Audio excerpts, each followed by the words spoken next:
Next time Peter has a 6 a.m. flight, remind me of this. Hey, Heartland fans. Welcome back to Next Level, where we dive deep into the drama, heart, and unforgettable moments of your favorite show. This week's episode brought it all. Amy tackled a challenging client case while facing some harsh truths with Nathan. Katie's big secret finally exploded, leaving Lou in shock, and Tim found himself at a life-changing crossroads.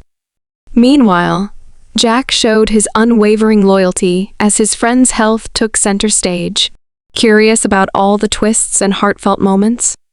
Let's break down everything that went down in Heartland Season 18, Episode 7. Stick around, you don't want to miss this. Would you like help with your outro or transitions? Amy's unique client. As usual, let's start with Amy's client horse storyline, which was especially unique this time. In this episode, Amy took on a rare case involving Rhiannon, a young woman trying to save her family's bird sanctuary. You might wonder, what do birds have to do with horses?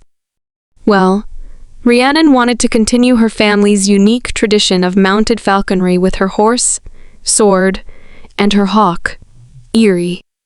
These mounted falconry shows were the sanctuary's primary source of income. But there was a problem. Sword and Eerie weren't working well together.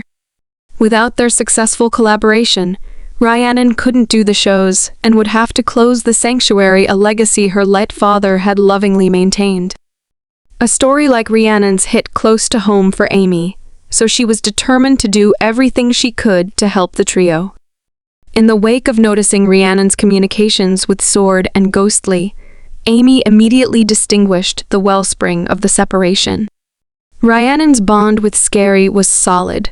She even sat in front of the television with the falcon. Yet, her relationship with Blade was still generally new. This was justifiable. Frightful was something beyond a bird.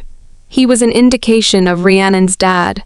In the meantime, Sword was a substitution for her father's resigned horse, a pony her dad never got the opportunity to prepare before he passed. Amy's initial step was to urge Rhiannon to fabricate a more grounded bond with Blade, very much like the one she had with Frightful. Under Amy's direction, Rhiannon gained ground in holding with Sword, and the threesome's trust bit by bit got into the next level. Nonetheless, when they tried the new bond during an exhibition, things turned out badly. Sword overreacted at seeing the creance, the rope connected to the bird of prey's chain for preparing, making Rhiannon discharge Shocking to keep Blade from getting tangled. Tragically, Shocking took off, leaving Rhiannon crushed. Fortunately, they found Creepy rapidly, and Amy sorted out what made Sword scare. She understood Sword's tension originated from his feeling of dread toward the creance, which helped him to remember a horrible episode as a yearling when he got found out in baling twine and was gravely harmed. Amy attempted to desensitize Blade to the creance and urged Rhiannon to trust herself. In the end, Rhiannon attempted their presentation routine without Ghostly's chain, and it worked. Toward the finish of the episode, we saw a staggering grouping of Rhiannon acting in full ensemble, with Sword and Spooky as a unified whole. This implied she could keep her family's inheritance alive while feeling more associated with her dad. Of course, Jack was upset about Nathan's unexpected choice.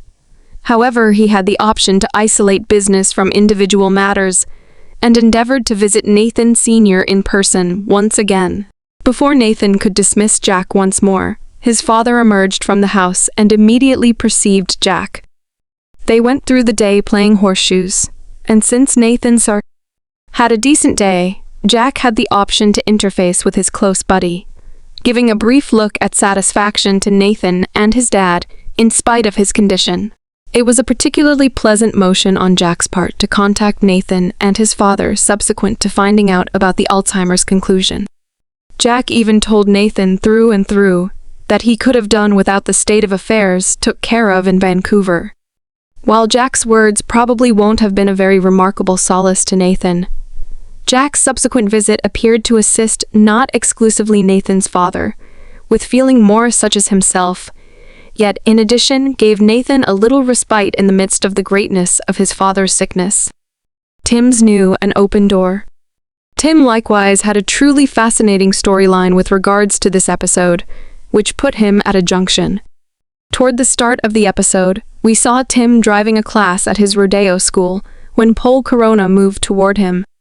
Pol is a chief maker for New West Games, an organization that had quite recently gotten the telecom freedoms to different significant rodeo occasions across North America. He had seen a video of Tim declaring at the Hudson Rodeo and maintained that Tim should try out to be their new live host. The catch was that Tim would need to travel to Dallas for the tryout since the organization is based there. From the get-go, Tim turned bar down, having a reluctant outlook on making a trip the entire way to Dallas. In any case, the more Pol discussed the likely gig, the more Tim began thinking about it, particularly since it would permit him to get back to his rodeo roots and get a new beginning at something other than farming. At first, Jack wasn't steady of the thought. Jack wasn't excited about Tim leaving Heartland while their business was in a dubious position. Yet, after Lou enlightened them concerning Crown Customers' proposal to convey Heartland's buffalo as well as their hamburger, Jack's contention against Tim taking Bear's deal became invalid. Be that as it may, after Nathan dropped the sensation about pulling the rent and Jack and Tim were out riding and examining their choices, Jack at last conceded the genuine explanation he could have done without Tim in any event, taking into account Bar's deal. Jack dreaded this new open door would pull Tim away from his obligations at Heartland, abandoning the farm and their business very much as he did when Amy and Lou were close to nothing. Tim countered Jack's interests by declaring that he's not a similar individual he used to be. After a genuine talk with Amy, where she let Tim know that he expected to settle on the choice for himself, if not, he could think twice about it, Tim painstakingly viewed as his choices. Eventually, he chose to take Pol up on his proposition, deciding to pursue his fantasy while it was still reachable. Reality emerges. Ultimately, we should discuss Katie's storyline in this episode, as we at last saw her mystery holding reach a crucial stage. Toward the beginning of the episode, Katie was taking a gander at the site for Vancouver Expressive Arts School. The secondary school Jasmine went to that set before her, the way to turning into an essayist. Nonetheless, Katie mumbled to herself about how her mother could never permit her to move there. Lou interfered with her by coming into her space to clean up and asked Katie what she was really going after.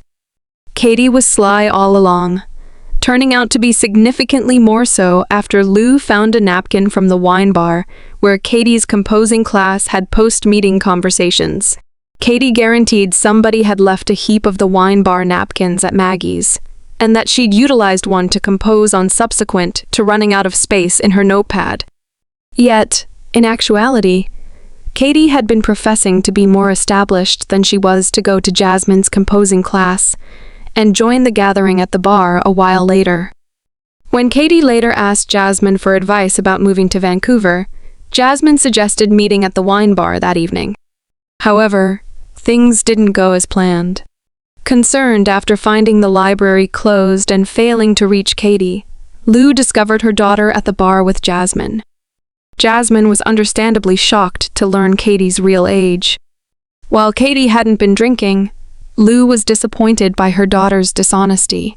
Katie defended herself, saying she hadn't outright lied, and that Jasmine finally treated her like a real artist. Lou, however, explained that by lying about her age, Katie had put Jasmine in a compromising position that could damage her career. After discussing the situation with Peter, Lou grounded Katie for 3 weeks, revoked her social media privileges, and decided to vet any new activities Katie wanted to join. Despite trying to avoid consequences, Katie finally admitted that she wasn't sorry for lying, as it felt like the only way to meet someone like Jasmine. She also revealed her desire to leave Heartland to attend an arts high school in Vancouver. To Lou's credit, she didn't outright refuse Katie's request. Instead, she promised to look into it. Lou handled this incredibly complex situation well, given everything else she was dealing with in the episode. Barn talks. 2 intense conversations took place in the barn during this episode. The first was between Amy and Tim. Deep conversations between these two don't happen often, so this was refreshing. They discussed Tim's rodeo host opportunity, with Amy offering advice, and Amy's feelings for Nathan, with Tim encouraging her to acknowledge the impossibility of keeping her relationship separate from everything else going on. The second conversation occurred between Amy and Lou, who put their argument on pause for Lou to vent about Katie and the challenges of parenting a teenager. Amy also confided in Lou about her breakup with Nathan and how heartbroken she felt. It was touching to see Lou seeking out her sister during a tough moment, and Amy sharing her struggles despite their ongoing argument. These honest conversations between the Fleming sisters are always a highlight. Outro.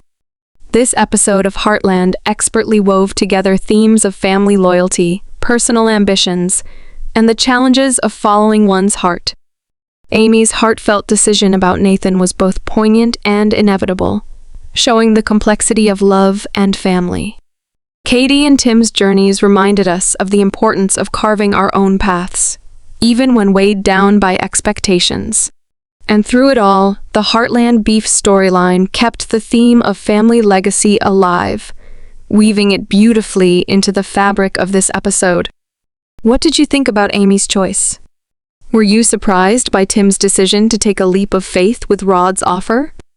I'd love to hear your thoughts in the comments below. And if you enjoyed this breakdown, don't forget to hit that subscribe button and tap the bell icon so you never miss a moment here on Next Level. Thanks for watching, and I'll see you next week for another Heartland recap.